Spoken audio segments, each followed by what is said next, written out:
Good morning, good morning, good morning. We're driving along here in Lincoln National Park. How you going, Jim and Sue? You crackling all right, are you? You doing all right? And yeah, we're going to take a drive in the park today and see if there's anything worth seeing in here. How you doing, Jack? You crackling all right too, mate, are you? Yeah, Jack likes looking at this stuff, don't you? Not much to look at today yet, Jack. We're going to get something for you in a minute, mate, all right? We're walking up a little track here to Stamford Hill. And on top of Stamford Hill, they got a monument to Flinders. So we'll walk on up here and see how we go, eh?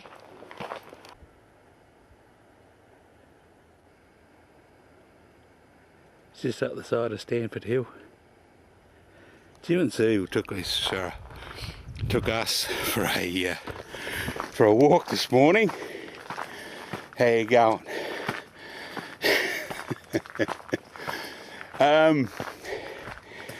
Yeah, so I've done 2 walks this morning, Kev. So I've had my... How many wheat bix did I have, eh? How many wheat bix did I have? Had me Guardian this morning with Jim. Jim has his Guardian. Tell you what, he fills up the bowl though. You fill up the bowl, don't you, Jim? That's not bad, is it, there, Rex? Bloody cars parked way down there, mate. Way down there, digger. I'm using me monopole for the camera. I'm using it as a walking stick. Oh, Dave Warden, eh? Dave Warden's having a bit of a giggle now, ain't you, Dave? Hey? Having a bit of a giggle, mate? Yeah, well, he wouldn't get the truck up here, digger. But that doesn't stop you from giggling, does it, mate? Here we go, here we go. Very top of Stamford Hill. We got the Flinders Monument. So we'll just come up here. Oh, people have carved their name in here. Yes, 1802. Old Flinders sort of sailed around here. I'll take you around for a proper panorama, Jack, alright? You're not going to believe this, Jack, but got a few drips of rain coming in. That's we come round there. We come round there into the park. Port Lincoln's just over here, mate. I'll just get there in a minute. Just have a bit of patience, will you, Jack? Have a bit of patience. You can fall asleep in a minute, mate. There's Port Lincoln sitting over there. Every man and his dog in his house at Port Lincoln is scratching for a view. But I got a beautiful view from up here, haven't we, Rex? We come round, there's Boston Bay here. In front of Port Lincoln, there's the caravan park just there. See there, the caravan park is there. We come round here. Looks very blue, doesn't it? We got Boston Island here. Jim says they're running a few sheep on Boston Island. Should run a few kangaroos, shouldn't they, Rex? We come around here, and even though they had the fires at Port Lincoln, there's still a few bushes here that survived, spoiling our view. But we'll be alright. We'll get alright. That's Surfleet Cove down there.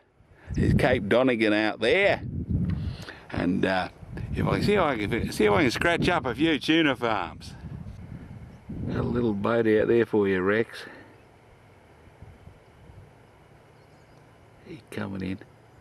And just down here we've got a couple of black rings there, the tuna farms. You've got a little tuna farm sitting off the coast here. Over by Boston Island they've got a few more. There's one over there, or a couple over there.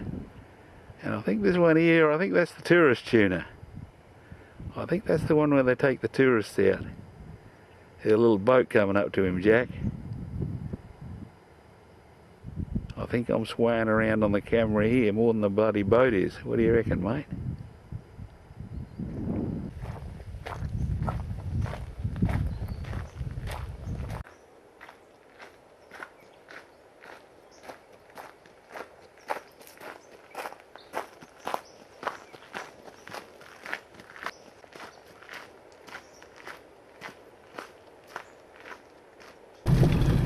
Just going on a little drive here into Spalding Cove, and it's quite a narrow little track, and it's kind of the track you'd wish you'd meet a big caravan coming the other way.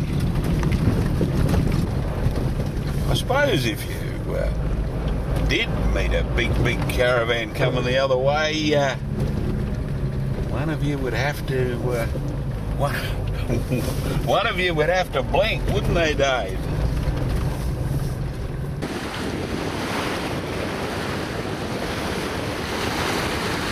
That's bloody nice, isn't it, Jack?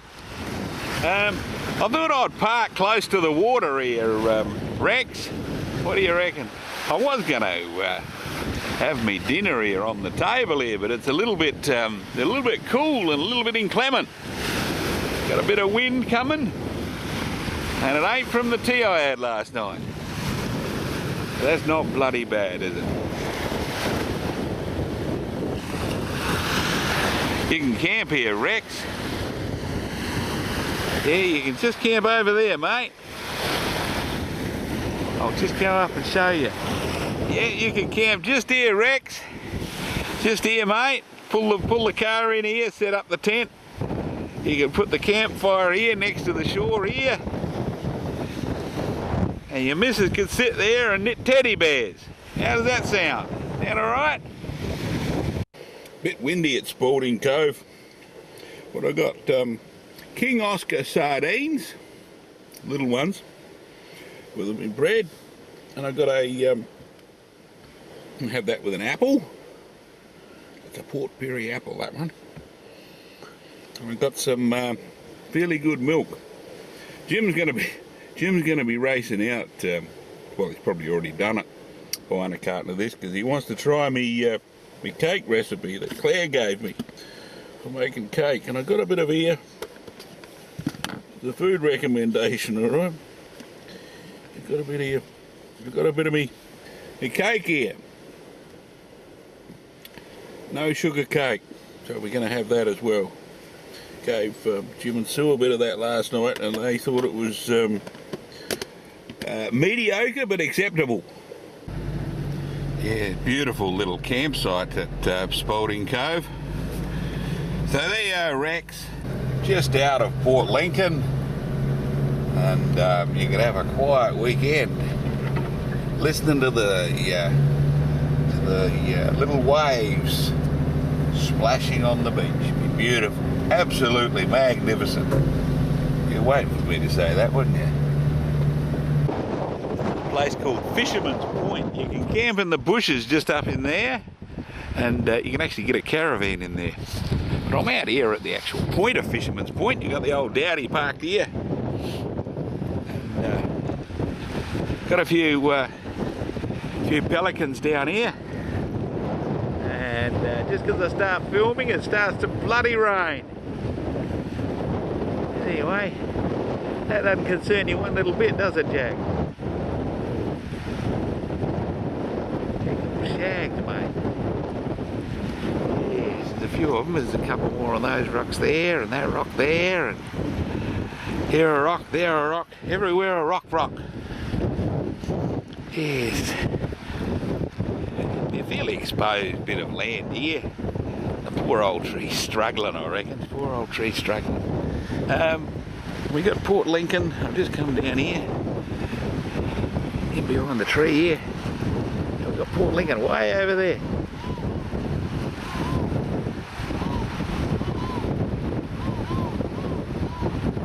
And on a clear day, you can see Tim's house from here.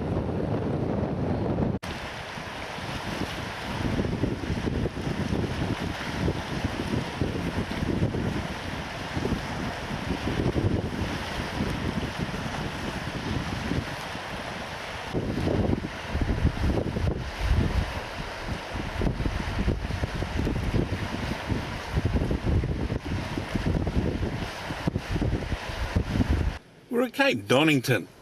And I don't know why it is, but every time I seem to be at Cape Donington, it's raining. It's just spitting with rain.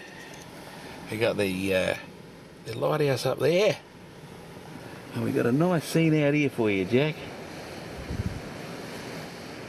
How's that look, mate? Look alright? Worth the money?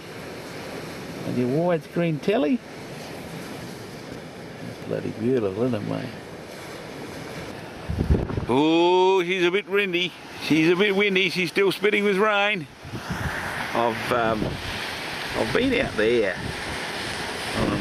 on a little tour boat, and in fact, I think we can see the shags over there. But apparently, there's a few seals over there. A few seals over there. But that's not bad, is it, Rex? Hey. Not bloody bad at all. You could sit there and watch that all day, couldn't you, mate?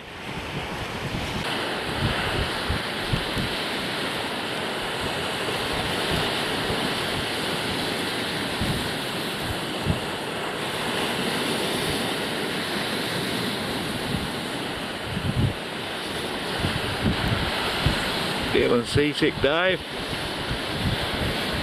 It bloody should be, mate. She's going up and down a bit.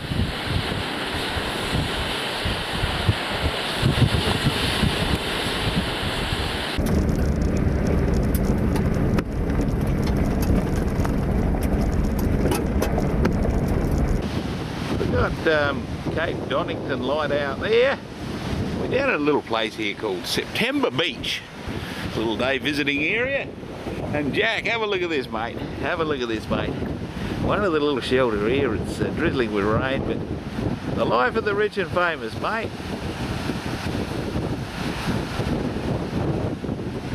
Actually, I reckon that's Dave Ward driving that boat. What do you reckon? He's in a bit of a bind there, Dave. He's going up and down a bit. Because you know what, Dave? It's blowing up bastard out there today. Oh well, he'll be right, he'll be right. Yeah, little spot here, September Beach. Beautiful little spot on a nice day, but it's a bit miserable at the moment. And you can probably see the lens is all covered with spots of rain. This is the track into McLaren Point. It's a little bit lumpy.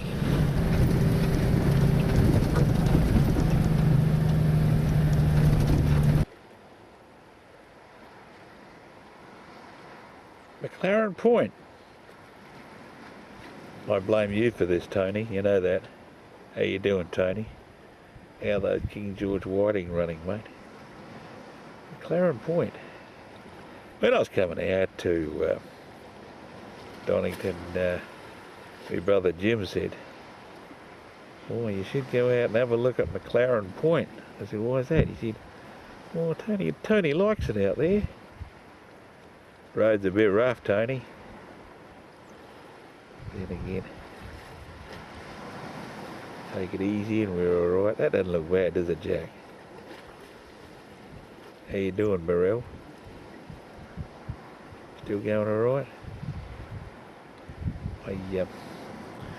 I sent a disc of low water Malang, and I misread me little bits of paper, Morel, and I posted it to 18 Your Street, West Beach, and they didn't know you. We don't know why that is, do we? Yes, we don't know why that is. Nice little beach here, Tony. Any fish out there, mate? Any fish out there? It does look pretty, isn't it? You have to admit there, Jack. That doesn't look bad, does it, mate? Got a little life of the rich and famous sitting out there swinging around in the swell. And we come round out here. Quite shallow, quite shallow. Very nice spot. Very rough road coming out here though, Tony. You have to do something about that, mate. But I suppose if they made the road too good, every man and his dog would get in there. I've had a look at the campsites in there and I give them my tick of approval. They're good little camps in there. And I suppose the road keeps the weekend tourists out of it. Pretty good, isn't it? I think your missus would drop a stitch coming along here, Rex. On the way back out the park, there's another little spot here, or a camp spot, called Horse Rock.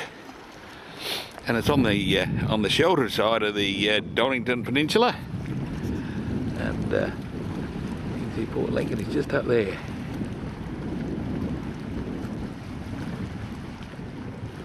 Wouldn't be a bad spot here to camp. Sitting looking at the lights of Lincoln across the bay. Be good, wouldn't it, Jack?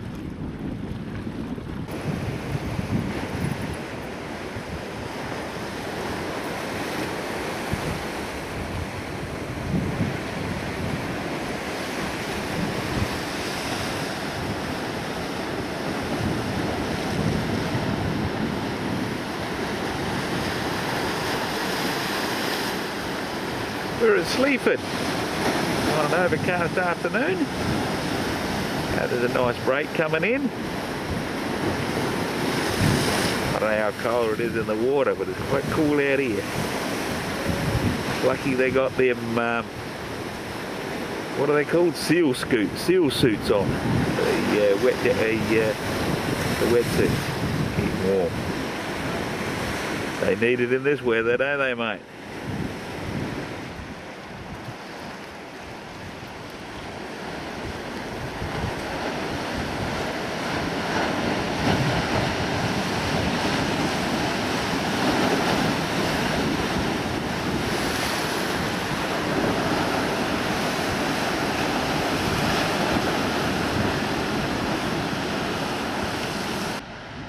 Yes, Sleaford Bay, pretty as a picture, even on an overcast day.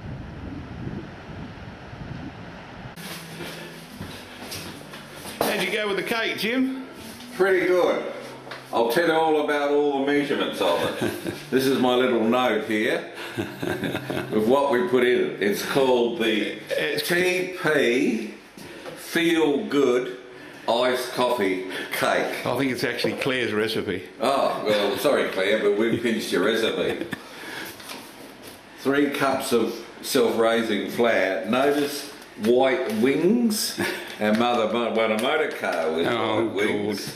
You need 1 600ml of Feel Good iced coffee, 1 375 gram of fruit medley, and 125 of walnuts. And how does it come out, Jim? Pretty good. No, how does it come out of the tray? Oh, I think I made a bit of a blue because it won't come out. Oh no. How are you going to get it out, Jim? This could be rather dangerous.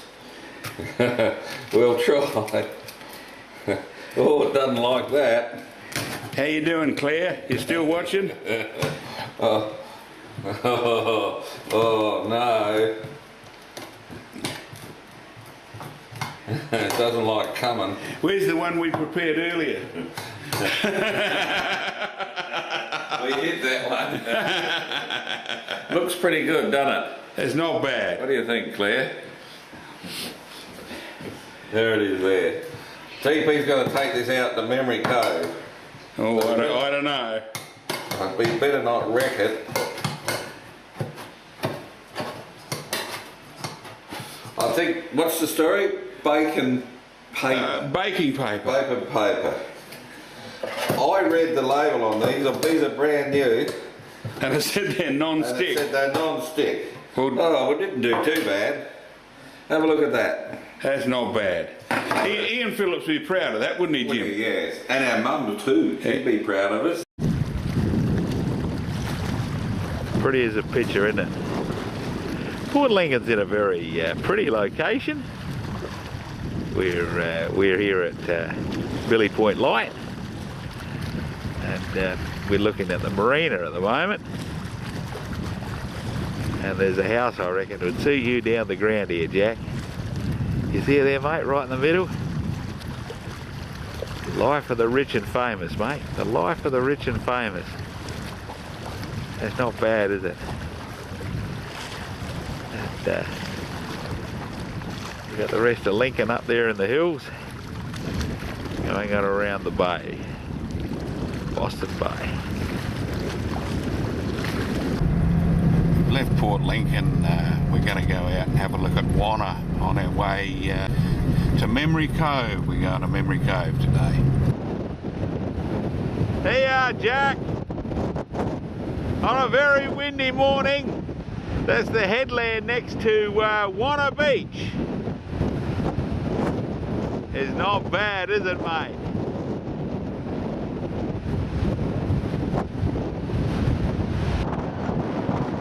Looking in the other direction, that's Wanna Beach over there. Jim's driven his car through those sand dunes, haven't you, Jim? Sometimes a nice little break on in the waves on that island. Doesn't look bad, does it, Jack?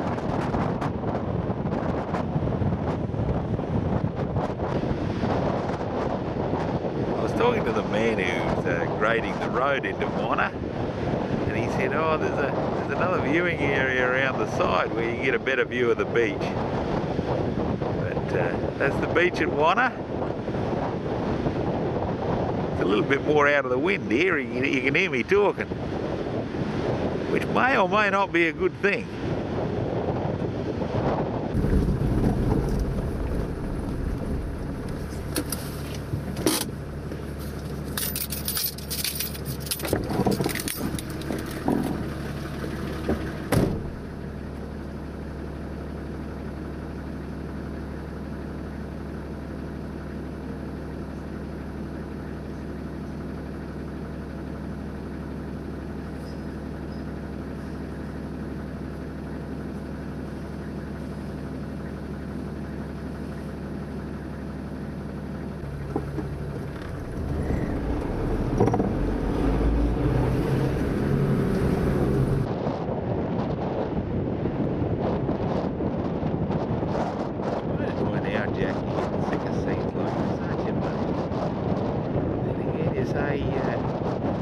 Scenery is never enough.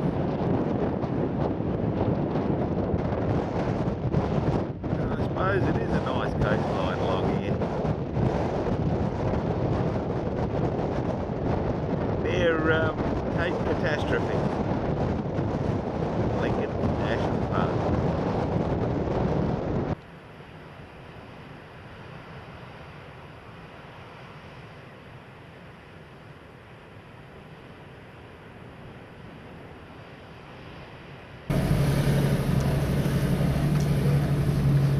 You could bring your car out here, Kev.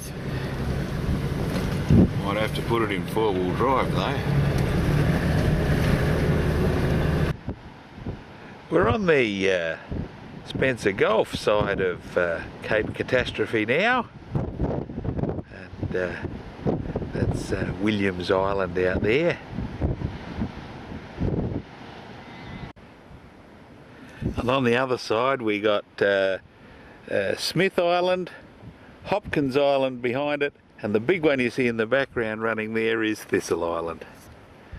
And way over there, fair way, would be York Peninsula.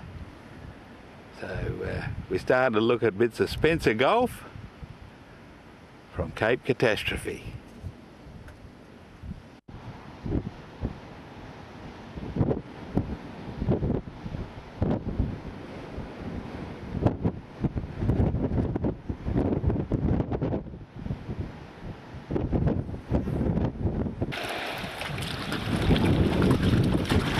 Memory Cove we got here. It's a high tide this afternoon, Jim. 2.1. I had a look at my tide gauge on the car before I started on this walk. We're at Memory Cove, high tide.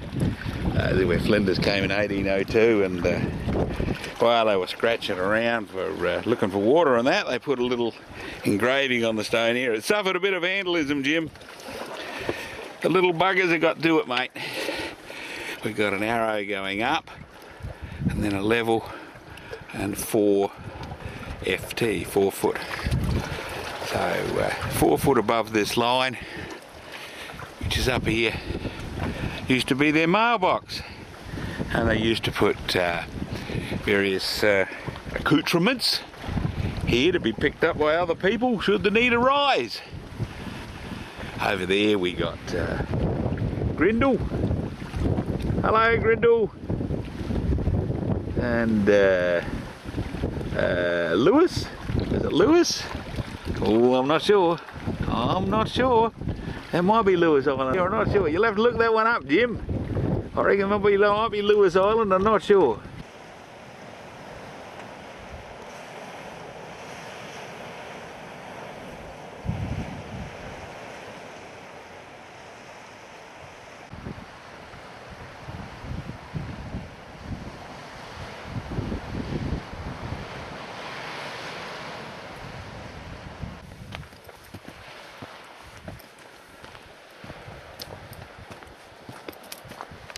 Back at the campsite they got a duplicate of the plate that Flinders had made when he lost some men here. Memory Cove, HMS Investigator, Matthew Flinders, Commander, anchored here February 22nd, 1802. Mr. John Thistle, the Master, William Taylor, the Midshipman, and 6 of the crew were most unfortunately drowned near this place from being upset in a boat. The wreck of the boat was found, but their bodies were not recovered. Nauticae caveti, which means sailor beware, here at Memory Cove.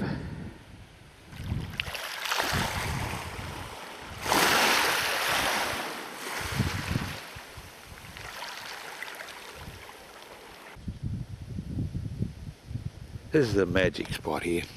Magic. Anyway, you'll be happy to know I set up the Hayden Twining Commemorative Memorial rain stopper, because it looks a bit inclement. It's been on and off all afternoon. We got tea going.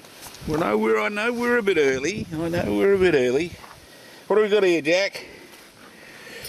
Oh, this is a Rex meal, this one. How you doing, Rex? You doing all right, mate? How are we doing so far, mate? We crackling on all right? Oh, before I forget, Jim.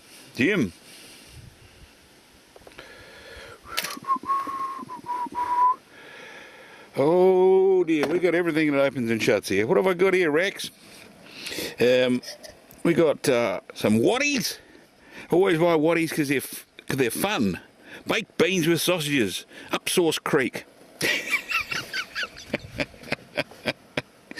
We got some Edgell garden peas, mint flavour. I don't think the mint's going to exactly come through. Going to fight its way to the top through this blend.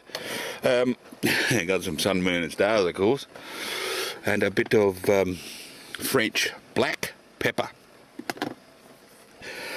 Or they should say nowadays they should say politically correct non-white pepper, shouldn't they? They shouldn't call it black pepper. Oh dear, that's going to be nice. I know it's a bit early, but if it rains later on, I may not be able to cook me meal. Ah dear, have a sit down now and I'll be able to sit here and watch the little birdies. We've got one over here. Have a look at this. Bloody freeloader, isn't he, eh? Old Jack often says to me, how do you get the birds, TP? Well, it must be something to do with the scent. Nice boats come in. Spend the night in the bay. Looks like I'm not going to be on my own, eh? The life of the rich and famous, Jack. The life of the rich and famous, mate. It's not bad, is it? That look alright, mate? It's not bad sitting in the bay like that, is it, eh? Pretty as a picture.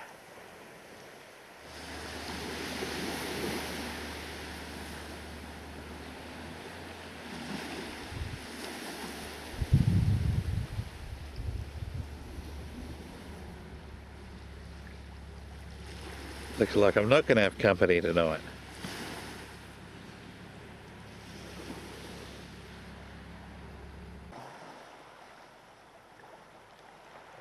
Bit more of the beach exposed this morning at Memory Cove. It's nice, isn't it, Rex?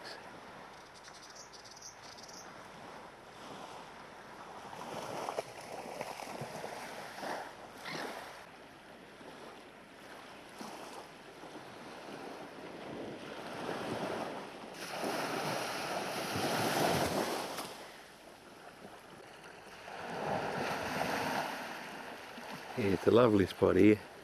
Today, and the water was actually up to the vegetation there, wasn't it? Yes, while we're at Memory Cove, we're going to come down here. We're going to grab ourselves a little rock from the high tide mark where it was last night there. And we're going to take this rock and we're going to throw it in at Cape York, aren't we, Jim?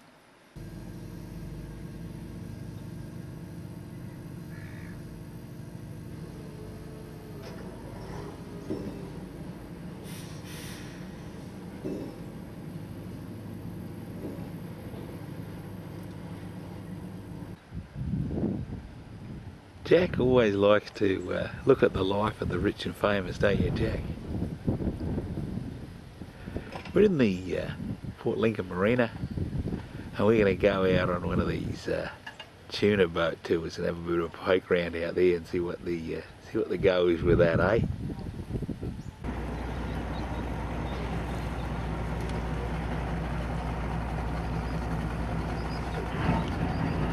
Now the tuna industry here in Port Lincoln started in about the 1950s.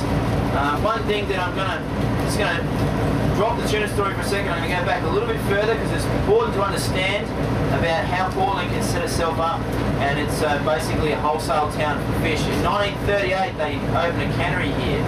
The opening of the cannery was really important in terms of Port Lincoln's position as a seafood exporter. Prior to that, most of the fish that was caught wasn't consumed locally, which there's never been much of a local market because everyone here has got their own boat and they've always gone fishing for themselves off the jetty. It was transported to Adelaide by road. It was a 7-hour journey back then. It was pretty rough terrain and little or no refrigeration, so the quality of the fish was pretty average. The fishermen used to go out for up to a month at a time, bring in poling for the fish. They used to catch them one at a time, and they bring in up to 200 tonnes in a trip. So it was a fairly lucrative little business, and over the next 20 years the industry evolved, developed and grew considerably. It became a fairly stable income for Port Lincoln and our region. In 1974, things got even better. They discovered the Japanese market for the high-end sashimi grade tuna. The price jumped from 16 to 60 cents up to $6 to $8 a kilo. We went through a gold rush period over the next 10 years. More and more fish was taken from the sea. They targeted the larger mature fish which were worth more money. They shifted away from the traditional poling methods of the fish.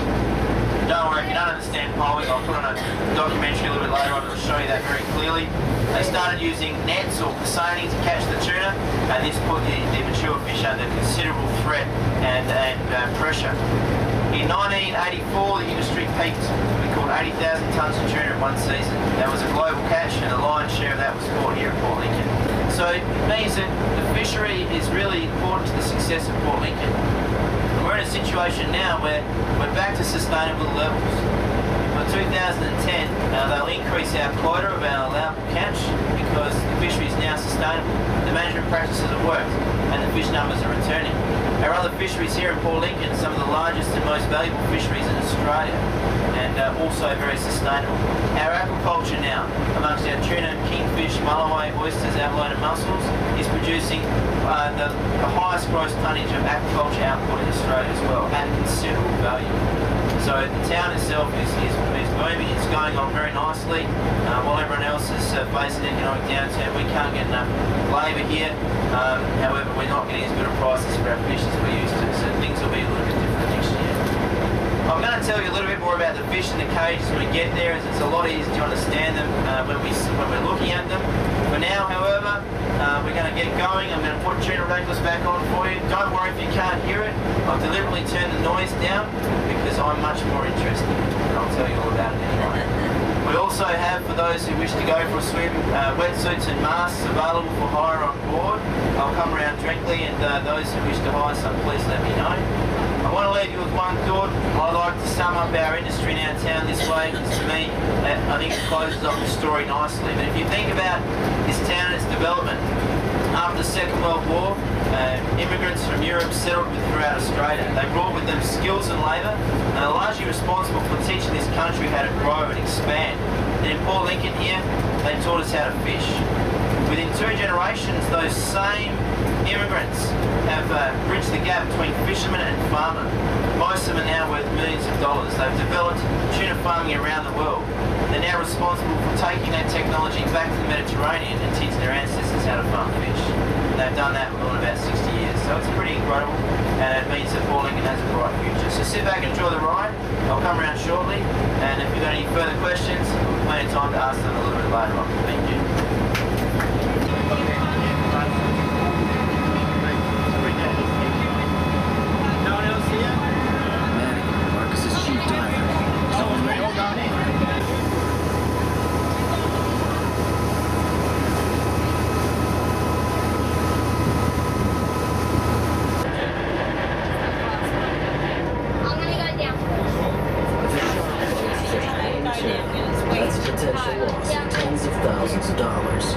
This bay here is Bluefin Bay. This is where we started farming tuna around 17 years ago. In the last 15 years, all the tuna farming is happening outside Boston Bay, outside Boston Island into Spencer Gulf. The other cages you can see here are used for storage and maintenance. This site, they're not allowed to hold tuna here anymore as a result of a situation where we lost a heap of fish in one night. They banned tuna farming here, and when we came to set up a tourist operation, or this cage is also used intensively for research and education, they made the simple provision we weren't allowed to sell our fish. So I do apologise to anyone who brought a spare $700. I can't actually sell you a tuna anyway. Now, the cage itself is 40 metres in diameter, straight across. The net goes down to 14 metres deep in the middle there, and it's basically fully enclosed and independent of the bottom. That way we keep the tuna in and the seals out. We have 2 main predators here, seals of course, and people. One of them's really smart, one of them's really stupid. I haven't yet managed to catch a photograph of a seal on camera. This fish, the identifying fin is the dorsal fin on their back. All the pectoral fins out the side. You'll see they're distinctly a dark blue colour. These fish, the average weight in this cage is around 30 kilos. There's some fish in here as big as 40 kilos, and at this size they're estimated to be about 4.5 years of age. Now these fish here, they're not mature of a breedable size until they're 100 kilos in weight. That's an important weight in terms of their migration. They annually migrate around the southern oceans, and they basically hit the West Australian coast and travel up to the Java Sea south of Indonesia to spawn and breed. And if they're not 100 kilos on that journey, they'll lose too much condition and they won't return. So that 100 kilos is very important. The fish themselves, there's no limit to how big they can get. They've been caught in excess of 300 kilos. If visual on that, you're looking at a fish that'll be about that long, and you wouldn't be able to get your arms around it. That fish estimated to be somewhere around 35 to 40 years of age. Okay, so they're quite incredible fish. You'll see they don't stop swimming. Okay, they move with their mouth open all the time. This is not aggressive behaviour. These are sports fish, so they must move their own body length every 1 second to get enough oxygen to survive. They need the water flow across their gills to stimulate oxygen change. The fish here also will do a top speed of over 70 k's an hour, and from 0 to 70 from a standing start, they're faster than a Porsche 911. To give you some idea of how fast that is, what I'll do is I'll throw this bait across the surface in the air. They've got fantastic eyesight, they'll see it before it hits the water, and they'll basically be on the spot there. before it hits the surface. So you ready?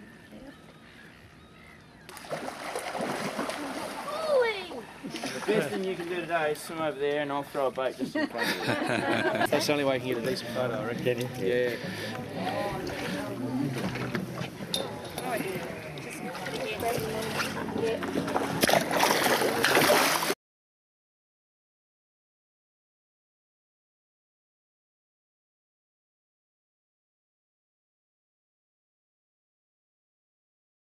They're off. Missed it. Oh, You meant to take your shoes off, don't you? yeah, quite got his stockings on. Well, he's going. Dad, your turn. Well, I turn the zip up with the actually stand back a bit. Ollie, grab your mark.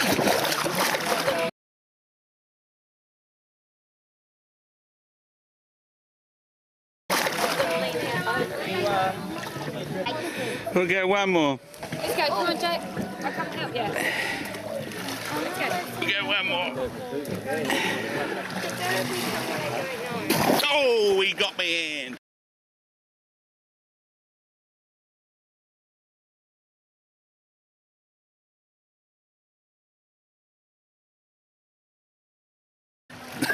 Did you feel it?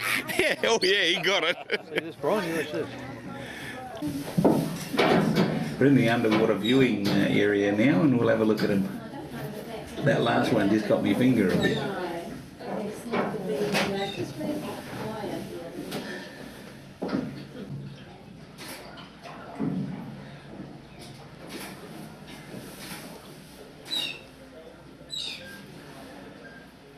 And do you remember why they all died, the ones that were here? No, I can't remember. They got contaminated somehow or other. Very tasty. Not bad, is it? No. Right. Now I'll go and throw some bait next to the window so hopefully you can see it. Okay. They don't chew them, do they?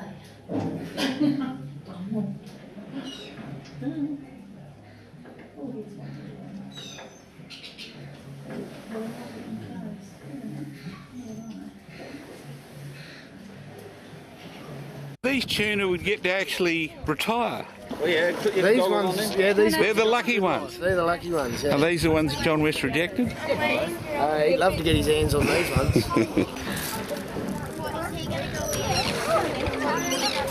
Oh, it's the right size already, is it? Okay, you ready to put it on? You ready to get in the water? Well, when this...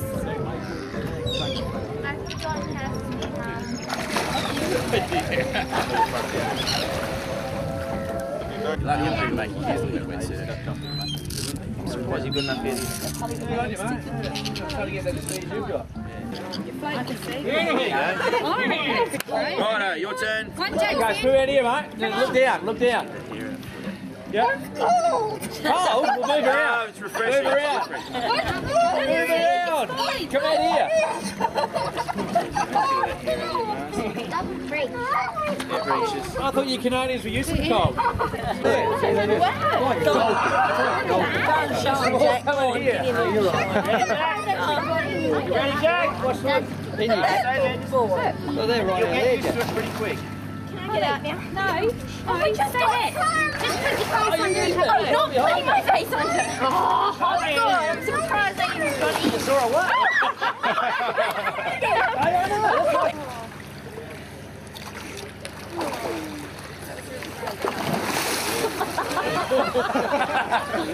What are you doing? Wow. Right. That's going over to Dad?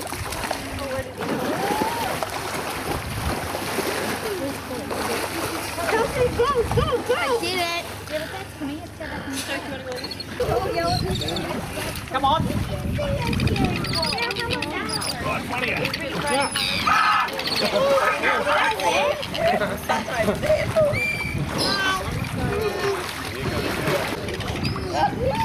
Get in the water.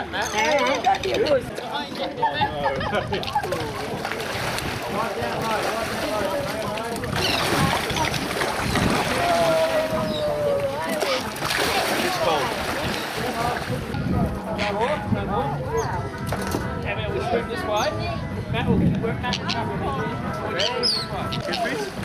I'm right here. Right here goes. Okay. Go with me. No? Okay. Okay, I got you.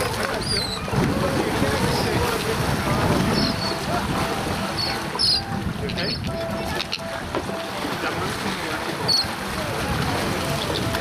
Hey, no, they're going to take me. Whoa! That.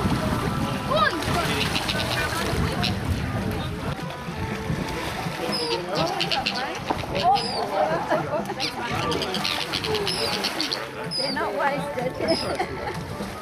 Wow!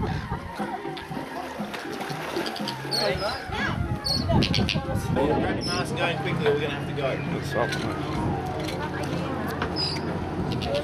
What's it taste like? Good.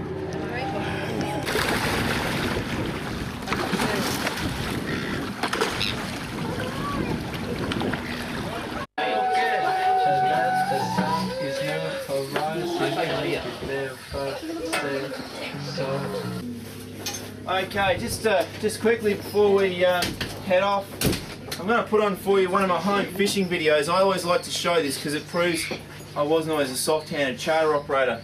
This particular trip that I'm showing here was done with the CSIRO. We were responsible for tagging tuna as part of ongoing research into the wild population, both stock movements, stock growth and also stocking density. The way we did this was catch fish the traditional way of poling. As you'll see, the guys are in the rack there lifting the fish on one at a time. That's a bamboo or fiberglass pole with a straight line and a barbless hook at the end, no reel. Literally the fish there are 10 to 15 kilos and you just flick them on board, the hook just pops out of their mouth automatically. When the fish are really hungry, they'll bite on what they call naked hooks. So no bait, just a shiny barbless hook, and they'll bite on top of that and rip them out of the water. The jet of water there is to simulate bait on the surface right where you're fishing. It stirs the tuna up. Literally we did this for 22 days. We tagged 10,000 fish, did that 2 years running. It's some of the most exciting fishing I've ever done. It's a lot of fun. We had up to 500 tonne of fish there behind the boat, and we'll just keep them interested by dropping one bait in the water at a time, sort of thing. The tagging process is pretty quick. Fish come out of the water, they land on the table, someone picks it up, takes it across the tagging table, put 2 tags in it, and it's back, and then straight back over the side. It literally takes about a minute maximum. There we're looking at the patch of fish. You can see the rippling effect on the surface there. There's a distinct line between the patch and the clear water. As I said, there was about 500 tonne there, so 20,000 fish or something like that. It's pretty incredible. Now the way we catch tuna today is we use a net, and that's the pissoning that I talked about, where you'll have a patch of fish aggregating and feeding on the surface, and the pissoner comes along and actually shoots a net around that patch of fish all the way around. We pick up the 2 points, and at the bottom of the net there's a drawstring which closes off the bottom of the net and pulls it up to the side of the boat. Once the fish are in there, nothing gets away. We then come along with our tow cage and put that alongside the net and transfer the fish through underwater, and we tow them back into Port Lincoln. The fish generally stay in the farm for 4 to 5 months, double in weight, and then we have a situation where the divers will go in and harvest the fish by hand. They'll literally can catch up to 2,000 fish, 5 divers in a day. It's a bit like playing Aussie rules football. As you can imagine, being in 9 degrees of the water, because you reckon this is cold. At harvest time the water's about 9 or 10 degrees. You've got to wear about a 10 or 12 mil wetsuit, and it's like playing Aussie rules football for about 10 hours in those conditions, 6 days a week. It's pretty full on. That way we keep the fish in pristine condition, we don't bruise them. The harvest process from when they come out of the water to when they're going into the icy brine takes about 3 minutes. They then, within 18 hours, are snap frozen down to minus 60 degrees. That tuna that we just tried there has been frozen 6 months for minus 60, so it's really important. It's nice and fresh tasting, but that restores it that way. Some of the fish goes fresh freight to Japan. It lands on the Skidgy market floor within 24 to 48 hours of coming out of the water. So it's pretty fast. And that way we keep a top quality fish.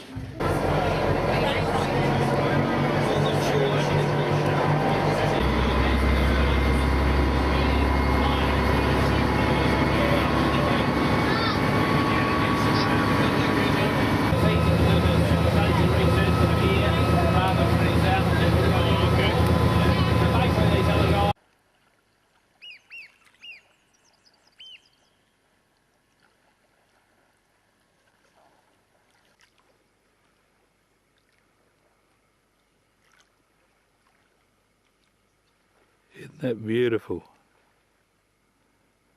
It's not bad, is it, Rex? Absolutely magnificent.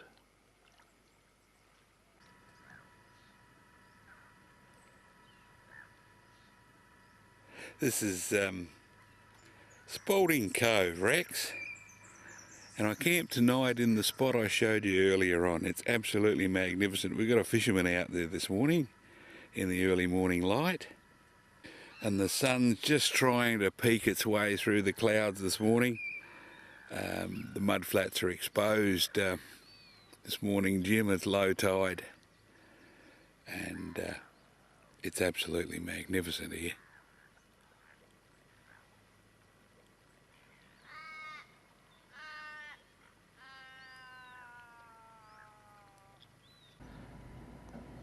We're at Coffin Bay, looking at some people there working in the oyster leases.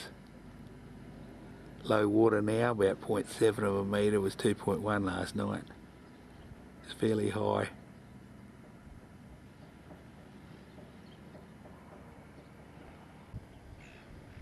Very pretty little bay here. Beautiful and quiet in the early morning light. Looking the other direction, you've got Mount Dutton over there. It's not a bad scene, is it? Bloody beautiful.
Beautiful area around Coffin Bay.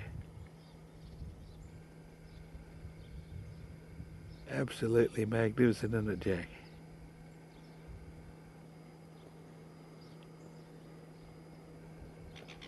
Bloody beautiful. We're in the Coffin Bay National Park. We're going to camp down there tonight by Yangi Bay. That's Mount Greenley. We come across here to Mount Dutton, and that's the Marble Range. It's not bad, is it? Beautiful country through here, Rex. Beautiful country, mate. This is the lookout at Point Avoid in Coffin Bay National Park. Sea's a little bit rougher over this side. Isn't that beautiful?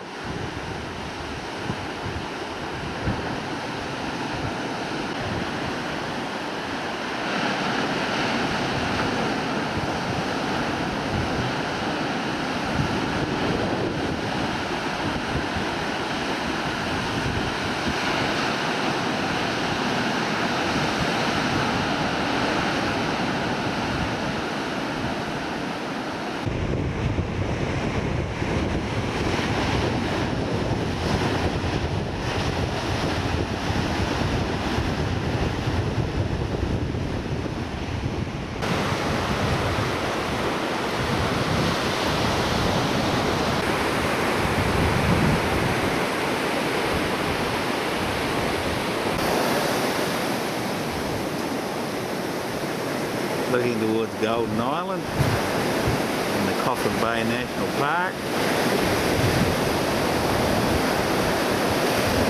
isn't it? Absolutely beautiful.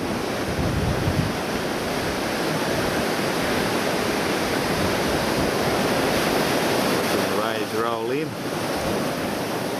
reckon this one's going to hit me feet.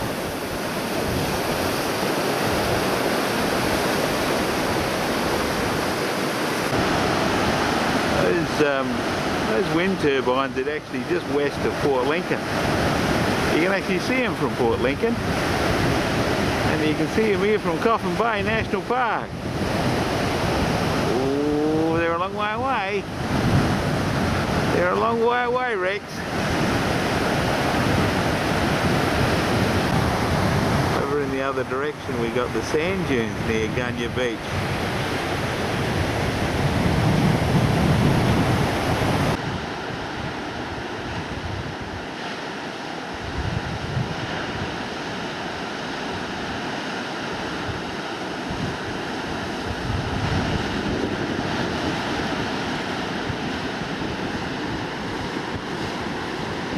Isn't it amazing where you find people surfing?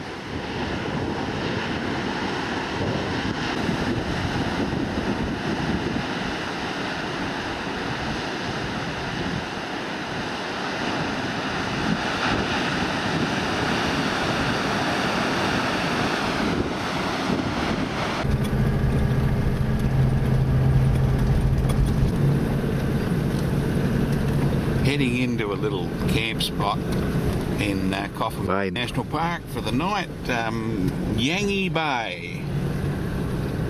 Oh dear, oh dear, oh dear. I had to tow you out of here, didn't I, Jim? Yes. And do you think I'm going to let you forget that? Oh, not on your Nelly. Not on your Nelly. Oh dear, oh dear. Got a bit of a mud pond here. Bit of slushy. Have to get the car dirty. Have to get Mick to wash my car, won't I, mate?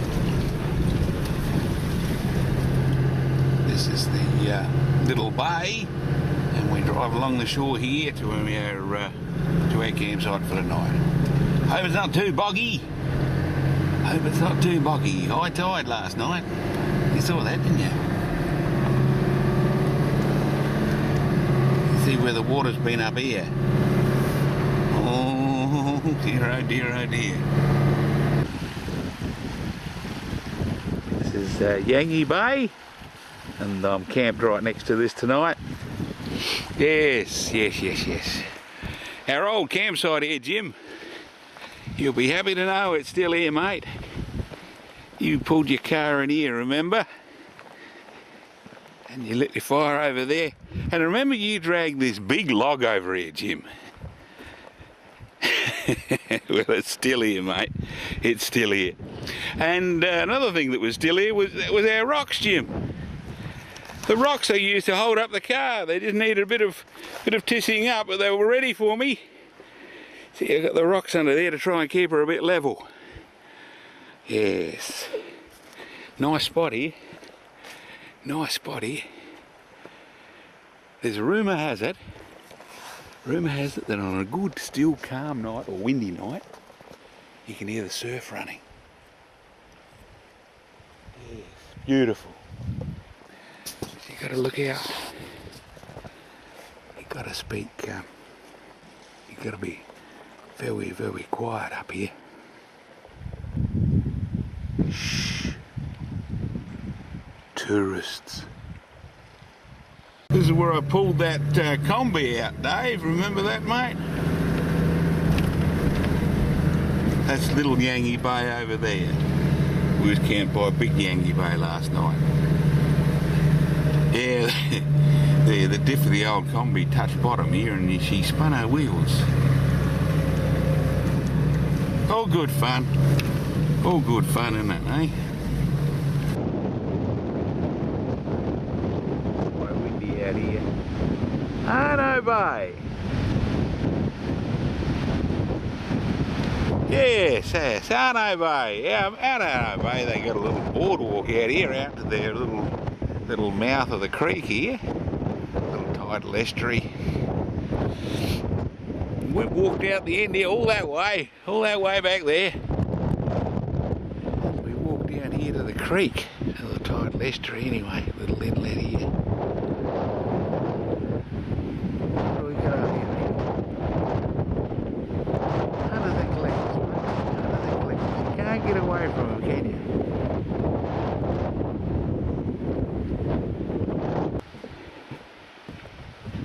Yeah, when Kev said there was a boardwalk out here at Arno Bay, I thought I'd better come down and have a bit of a look. See what the go is and see whether it's any good. There's another little boardwalk, mangrove boardwalk at Cowell. Seems to be that every place that's got a few mangroves has a bit of a boardwalk. Well, Perry's got more mangroves than a lot of other people, or a lot of other places, and they haven't got a boardwalk. It's not good, is it? Another little area of the walking trail leads you through the mangroves to a little sand hill here with some pines growing on it. You wouldn't even know these places were near Arno Bay. And on our way back we wind our way through stands of the old mangroves. Beautiful and peaceful and quiet through here.